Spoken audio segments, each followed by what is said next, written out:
प्यारे दोस्तों, आज कुछ लोगों की वजह से पूरे देश का माहौल बिगड़ा हुआ है। जगह जगह पर लोग हिंदू मुसलमान कर रहे हैं। जगह जगह पर दंगे फसाद हो रहे हैं। हाल ही में आपने हरियाणा के मेवात के नूह में देखा और सुना भी होगा कि किस तरह से वहां का माहौल बिगड़ा हुआ था। ऐसे बिगड़े हुए माहौल में हम आपको दो ऐसे वाकया बताते हैं जिसको सुनकर आप समझ जाएंगे कि ना तो सारे हिंदू बुरे होते हैं और ना ही सारे मुसलमान बुरे होते हैं। सिर्फ कुछ लोग बुरे हैं जो अपने फायदे के लिए ऐसा करते हैं। ये दोनों वाकया यकीनन आपके दिलों से नफरत को मिटा देंगे। इसीलिए आज की वीडियो आप सभी के लिए बहुत ही खास है। आप हिंदू हो या मुसलमान, आप इस वीडियो को आखिर तक जरूर देखें। और अगर आपको ये लगे कि ये वीडियो हिंदू और मुसलमान को एक करने में मददगार साबित हो सकता है, तो आप इस वीडियो को दिल से एक लाइक करें और मेहरबानी करके इसे शेयर भी कर दें, ताकि और भी लोगों के पास ये वीडियो पहुंच जाए। तो चलिए आज की वीडियो को शुरू करते हैं। दोस्तों, पहला जो वाकया है ये है इलाहाबाद की रहने वाली एक लड़डच की, जिसका नाम आरती था। आरती लखनऊ में रहकर अपनी पढ़ाई पूरी कर रही थी। आरती उस दिन अपने घर इलाहाबाद जाने वाली थी, मगर उसी दिन उसके किसी फ्रेंड के घर पर कोई पार्टी थी। इसलिए उसने सोचा कि पहले मैं अपनी फ्रेंड के घर पार्टी अटेंड कर लेती हूँ, उसके बाद शाम को अपने घर चली जाऊंगी। बस यही सोचकर उसने अपना रिजर्वेशन भी करवा लिया था। उसके बाद आरती ने पार्टी अटेंड की और फिर शाम को सीधी वो अपने फ्रेंड के घर से निकली और रेलवे स्टेशन पहुंच गई और जाकर ट्रेन में अपनी सीट पर बैठ गई। आरती का रिजर्वेशन जिस बोगी में था, उसमें लगभग सभी लड़के ही थे, जिनके हंसी मजाक आरती को खूब डरा रही थी। टॉयलेट जाने के बहाने से आरती पूरी बोगी में घूम आई थी। मुश्किल से पूरी बोगी में 2 या 3 औरतें रही होंगी। ये देखकर आरती डर से कांप सी गई, क्योंकि पहली बार वो रात के वक्त ट्रेन में अकेली सफर कर रही थी। इसलिए वो पहले से बहुत घबराई हुई थी और अब उसकी बोगी में सारे लड़के ही भरे पड़े थे। ये देखकर वो और भी ज्यादा डर गई थी। इसीलिए फिर वो खुद को सहज करने के लिए अपनी सीट पर बैठी और एक मैगजीन निकालकर पढ़ने लगी। बोगी में लड़कों का एक झुंड था जो किसी कैंप में जा रहा था। उनकी हंसी मजाक और उनके चुटकुले आरती को और भी ज्यादा डरा रहे थे। आरती के डर और भी बीच रात धीरे धीरे गुजरने लगी, मगर आरती अभी भी कांप रही थी। ये देखकर अचानक सामने की सीट पर बैठे लड़के ने कहा, हेलो, मेरा नाम अनिल है और आप तो डर के मारे पीली पड़ चुकी हो। तो आरती ने धीरे से कहा, हाँ। तो वो लड़क कहने लगा, जी कोई बात नहीं, अगर आप अपना नाम बताना नहीं चाहती हो तो मत बताइए, मगर वैसे आप जा कहाँ रही हो? तो आरती ने धीरे से कहा कि इलाहाबाद जा रही हूं। इतना सुनते ही लड़के ने कहा, क्या इलाहाबाद? अरे वाह, वो तो मेरी नानी का घर है। इस रिश्ते से तो आप मेरी बहन लगी। फिर खुश होते हुए अनिल ने इलाहाबाद की अनगिनत बातें बताना शुरू कर दिया कि उसके नाना जी काफी नामी इंसान हैं। उसके दोनों मामा सेना में बहुत ऊंचे पद पर हैं। इस तरह से वो नई पुरानी बातें करने लगा। आरती भी धीरे धीरे नॉर्मल होकर अनिल की बातों में रुचि लेने लगे। आरती रात भर अनिल जैसे भाई के साए में सोती रही। सुबह आरती ने कहा, लीजिए, आप मेरा पता रख लीजिए। अगर कभी नानी के घर आना हो तो आप हमारे घर जरूर आइएगा। तो ये सुनकर लडी डॉनके ने कहा, कौन सा नानी का घर? अरे बहन, वो तो मैंने आपको डरते हुए देखा, तो मैं झूठ मूठ के रिश्ते करने लगा। मैं तो पहले कभी इलाहाबाद गया ही नहीं। ये सुनकर आरती चौंक उठी। तो लड्डियाचके ने कहा, बहन ऐसा नहीं है कि सभी लड्डियाचके बुरे होते हैं, कि किसी अकेली लड्डियाचकी को देखा नहीं कि उसके ऊपर गिद्ध की तरह टूट पड़े। हम में ही और भी भाई होते हैं। इतना कहकर प्यार से आरती के सिर पर हाथ रखकर मुस्कुराने लगा। आरती अनिल को देखती रही, जैसे कि उसका कोई अपना सगा भाई विदा ले रहा हो। आरती की आंखों में आंसू आ गई। तभी अनिल ने आरती से कहा, हाँ बहन, मेरा नाम अनिल नहीं है, मेरा नाम रियाज है। ये सुनकर आरती और भी ज्यादा हैरान रह गई। दोस्तों, ये तो हो गई एक लड़की की बात।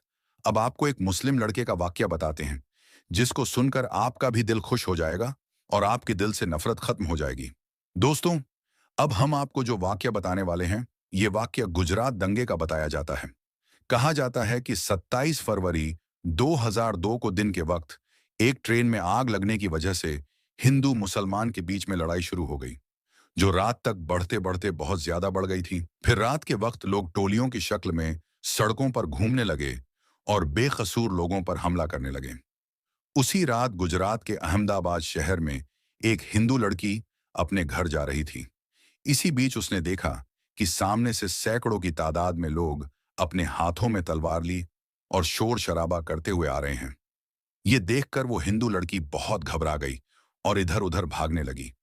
वो बहुत से घरों में गई, मगर ऐसी हालत में किसी ने भी अपने घर का दरवाजा नहीं खोला। ऐसे में वो लड़की बहुत ज्यादा डर गई थी। फिर वो भागते भागते हड़बड़ाहट में एक मस्जिद में दाखिल हो गई।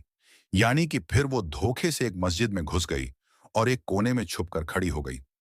मस्जिद में दाखिल होने के बाद उस हिंदू लड़की ने देखा कि मस्जिद के दूसरे कोने में एक जवान मौलवी बैठा हुआ कुरान पाक की तिलावत कर रहा है। यानी कि एक चिराग की रोशनी में एक मौलाना कुरान पढ़ रहा है। मौलवी को देखकर फिर वो हिंदू लड़की उनके पास गई और उनको बाहर का सारा माजरा बता दिया। यानी कि उस मौलवी को सब कुछ बता दिया कि वो ऐसे ऐसे अपने घर को जा रही थी, मगर उसके सामने दंगाई आ गई, इसीलिए वो डर के मारे यहां पर आकर छुप गई है। फिर वो हिंदू लड़की मौलाना के सामने हाथ जोड़कर कहने लगी कि आप मुझे बचा लीजिए, आप मेरी हिफाजत कीजिए। अगर मैं इस वक्त यहां से बाहर गई तो बाहर खड़े दंगाई मुझे मार डालेंगे। अभी बाहर के हालात बहुत ज्यादा खराब हैं।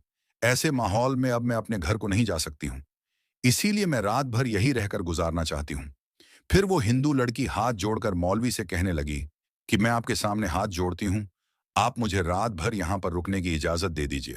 लड़की की इन बातों को सुनने के बाद मौलवी साहब उठे और मस्जिद के दरवाजे पर गए और बाहर के हालात को देखने लगे। मौलवी साहब ने देखा कि बाहर के हालात वाकई में बहुत ज्यादा खराब थी। सैकड़ों की तादाद में लोग हाथों में लठ लिए इधर उधर घूम रहे हैं और बहुत से लोग हाथों में तलवारें लिए मस्जिद के बाहर खड़े हुए हैं। ये देखकर मौलवी साहब भी बहुत डर गए। उन्होंने मस्जिद का दरवाजा बंद किया और अंदर जाकर उस लड़की को मस्जिद में रुकने की इजाजत दे दी। अब वो लड़की वहीं मस्जिद के दूसरे कोने में जाकर बैठ गई और मौलाना साहब फिर से कुरान पढ़ने में मसरूफ हो गए। यानी कि कुरान पाक को पढ़ना शुरू कर दिया।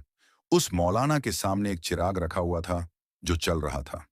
अब इधर वो लड़की मस्जिद के दूसरे कोने में बैठकर मौलाना साहब को देख रही थी।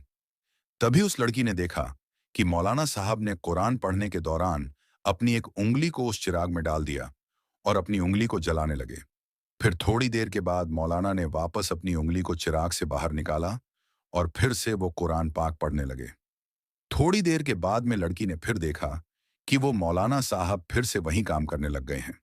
यानी कि उन्होंने फिर से अपनी उंगली को चिराग में डाल दिया और थोड़ी देर जलने के बाद उन्होंने वापस अपनी उंगली को बाहर निकाल लिया। मस्जिद के दूसरे कोने में बैठी वो हिंदू लड़की ये सारा मंजर अपनी आंखों से देख रही थी। ये देखकर वो लड़की हैरान और परेशान हो गई और सोचने लगी कि ये मौलाना साहब कहीं पागल तो नहीं हो गए हैं जो बार बार अपनी उंगली को आग में जलाते हैं। खैर दोस्तों, फिर ऐसे सोचते सोचते उस लड़की की आंख लग गई। यानी कि उसको नींद आ गई और फिर पूरी रात निकल गई और सुबह हो गई। सुबह वो मौलाना उठे और मस्जिद के दरवाजे पर गए और उन्होंने बाहर के हालत देखे। मौलाना साहब ने देखा कि उस वक्त बाहर कोई भी दंगाई नहीं था।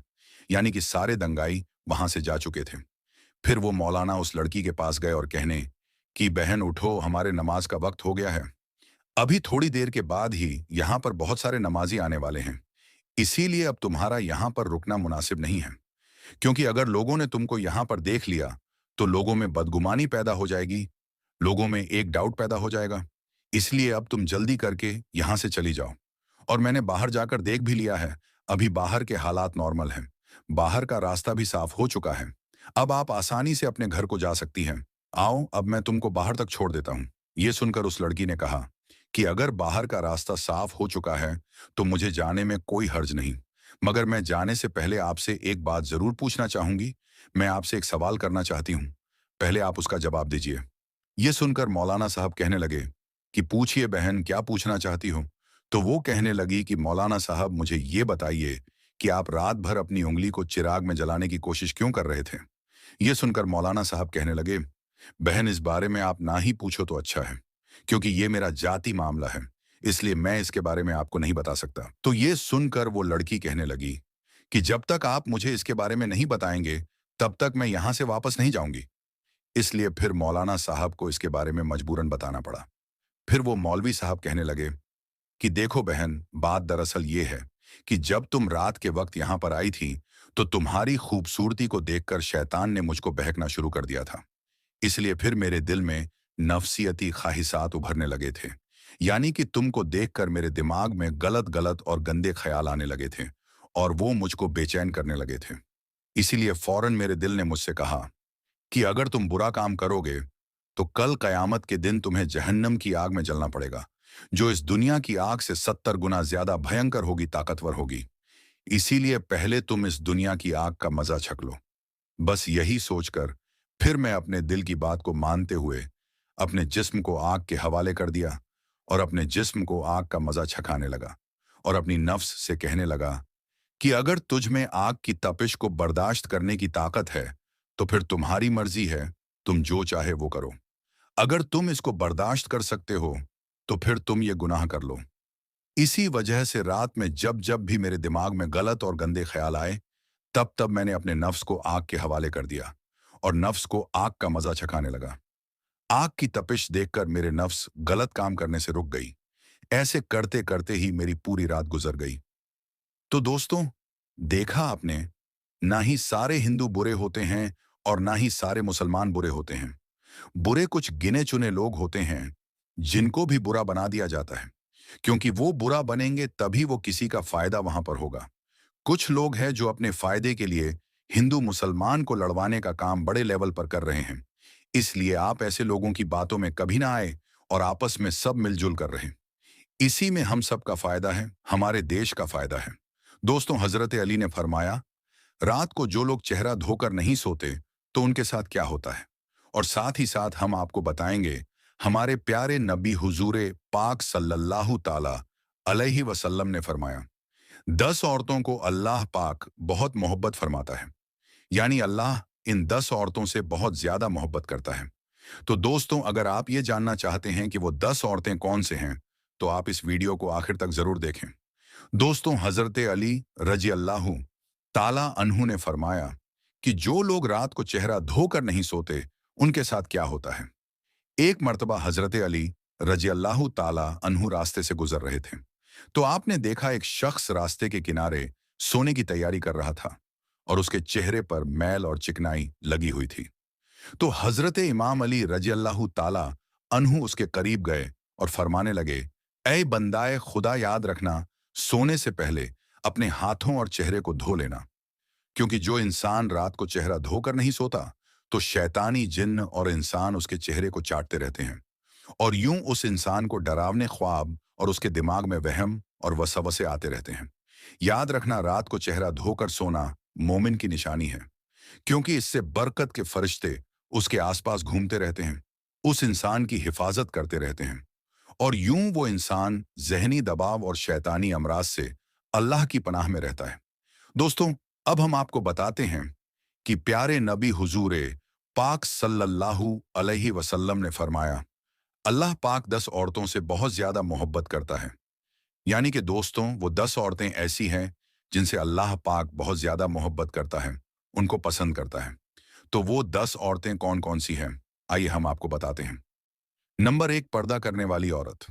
दोस्तों, नबी करीम हुजूर पाक सल्लल्लाहु अलैहि वसल्लम ने इरशाद फरमाया कि जन्नत में लोग अल्लाह का दीदार करने के लिए ख्वाहिशमंद होंगे, मगर जो औरत दुनिया में पर्दे की हालत में रहेगी तो ऐसी औरत के दीदार के लिए अल्लाह खुद ख्वाहिशमंद होगा।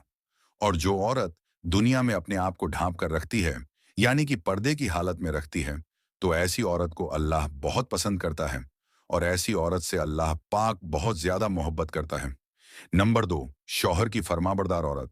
दोस्तों, नबी करीम सल्लल्लाहु अलैहि वसल्लम ने इरशाद फरमाया कि ऐसी औरत भी अल्लाह को बहुत ज्यादा पसंद है जो अपने शौहर का कहना मानती है, जो अपने शौहर की फरमाबरदारी करती है।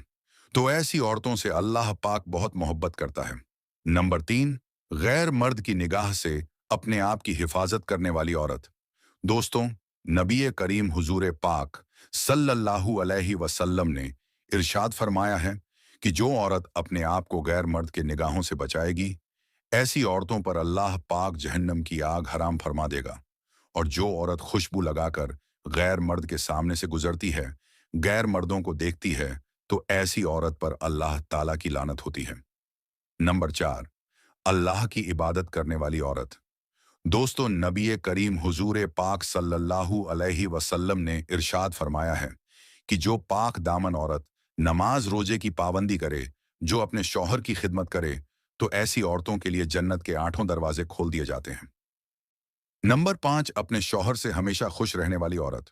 दोस्तों, नबी करीम सल्लल्लाहु अलैहि वसल्लम ने इरशाद फरमाया कि जिस औरत का शौहर राजी हो और अगर वो इंतकाल कर जाए तो अल्लाह ऐसी औरत पर जन्नत वाजिब कर देता है। दोस्तों, जो औरत अपने शौहर से हरदम खुश रहती है, अपने शौहर की खिदमत करती है, अल्लाह ऐसी औरत को भी बहुत ज्यादा पसंद फरमाता है और अल्लाह ऐसी औरत से भी बहुत ज्यादा मोहब्बत करता है। नंबर 6, चुगली गीबत ना करने वाली औरत। दोस्तों, नबी करीम सल्लल्लाहु अलैहि वसल्लम ने इरशाद फरमाया कि अल्लाह को ऐसी औरत भी बहुत ज्यादा पसंद है जो झूठ ना बोलती हो, चुगली ना करती हो, गीबत ना करती हो और फितना फसाद ना करती हो। तो अल्लाह ऐसे औरत से भी बहुत ज्यादा मोहब्बत करता है। नंबर 7, पाक साफ रहने वाली औरत। दोस्तों, नबी करीम सल्लल्लाहु अलैहि वसल्लम ने इरशाद फरमाया कि जो औरत दुनिया में पाक साफ का एहतमाम करती है और खास तौर पर जो औरत हैज की हालत में पाक साफ रहती है, पाक साफ रहने का ख्याल करती है, तो अल्लाह पाक ऐसी औरत से भी बहुत मोहब्बत करता है। नंबर 8, तौबा करने वाली औरत। दोस्तों, नबी करीम सल्लल्लाहु अलैहि वसल्लम ने इरशाद फरमाया कि बेशक अल्लाह ताला उनसे मोहब्बत करता है जो तौबा करते हैं।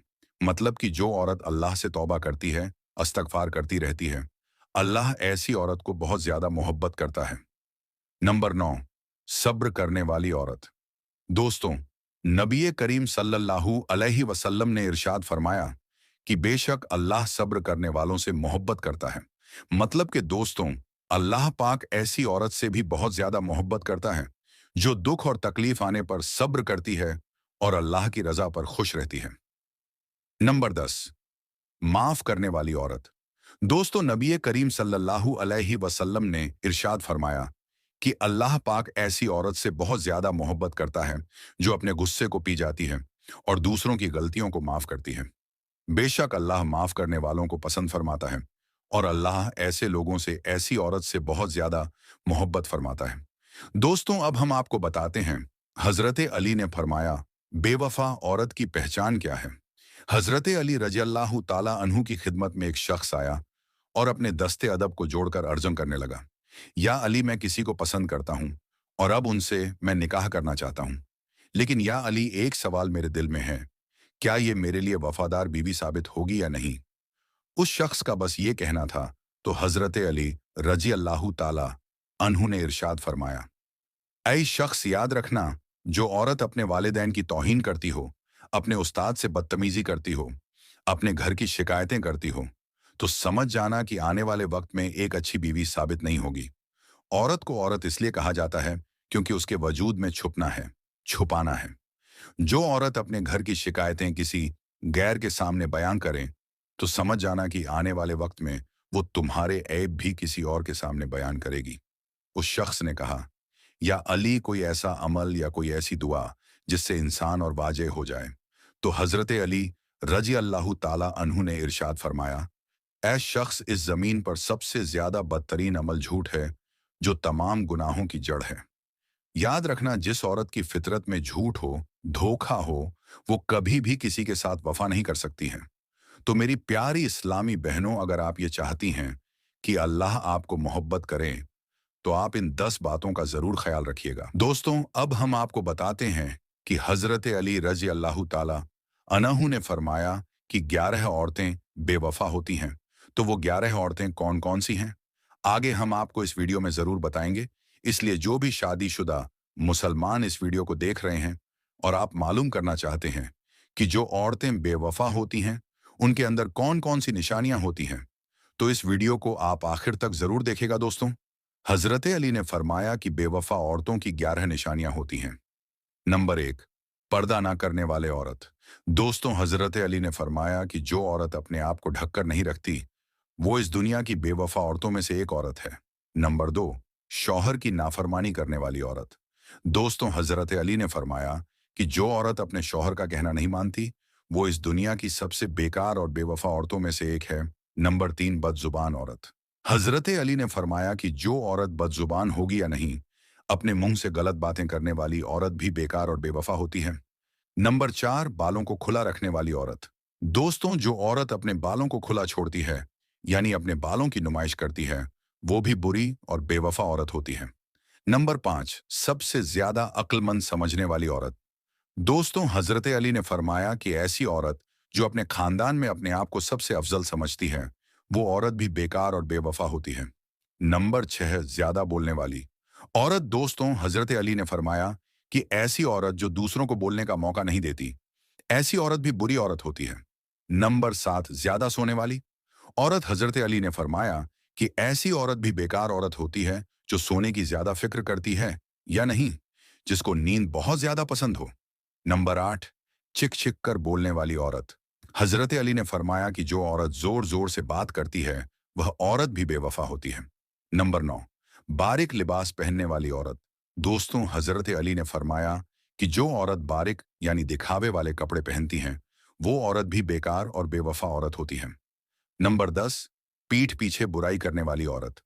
दोस्तों, हजरत अली ने फरमाया कि ऐसी औरत भी बेकार और बेवफा होती है जो लोगों के पीठ पीछे अपने खानदान की बुराई करती है। नंबर 11, ज्यादा घूमने फिरने वाली औरत। दोस्तों, हजरत अली ने फरमाया कि जो औरत फिजूल घूमना फिरना ज्यादा पसंद करती है, यानी बाजार के चक्कर लगाने की शौकीन होती है, तो वह औरत भी बेकार और बेवफा होती है। दोस्तों, आखिर में अल्लाह तबारक व ताला से दुआ है कि अल्लाह ताला हमारे मुसलमान माँवों बहनों को हिदायत अता फरमाए और अपने शौहरों की हुक्म की तामील करने की तौफीक अता फरमाए। आमीन सुम्मा आमीन। दोस्तों, उम्मीद करते हैं कि आज का ये वीडियो आपको पसंद आया है। अगर पसंद आया है तो दिल से इस वीडियो को एक लाइक करें और मेहरबानी करके कम से कम अपने 3 दोस्तों तक इस वीडियो को जरूर शेयर करें। आज की इस वीडियो में बस इतना ही। हम मिलेंगे आपको अगली वीडियो में। तब तक के लिए अल्लाह हाफिज।